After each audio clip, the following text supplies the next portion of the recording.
Giklaro karon sa Philippine National Police nga nasayop daw ang terminong relieve apan regular rotation ang nahitabo sa 75 ka security details sa Office of the Vice President.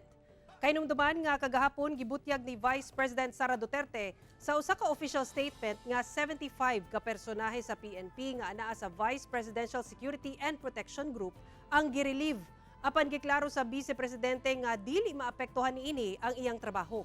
Nang hinaot kini subay sa maong direktiba sa PNP Chief nga mas mapaubsan pa ang krimen o pagkuyanap sa iligal nga droga. Apan giklaro sa PNP, dili kuno kontrolado sa PNP ang security detail sa Vice Presidente tungod ubos kini sa Presidential Security Command. Wala sab kuno gitanggal sa pwesto ang maong mga pulis apan naigo lamang sa regular rotation. Kinahanglan kuno sa PNP ang dugang mga pulis alang sa National Capital Region. Hasta ubang generals kuno ang gikuhaan og security details.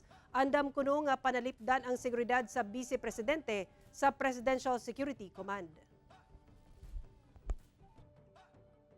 Presence under anymore sa amin, no? It's under the Presidential Security Command, and what you're doing right now, especially din sa NCR na kulang-kulang ng mga tao natin, we have to nagbawas po kami ng mga tao na hindi naman nila kailangan.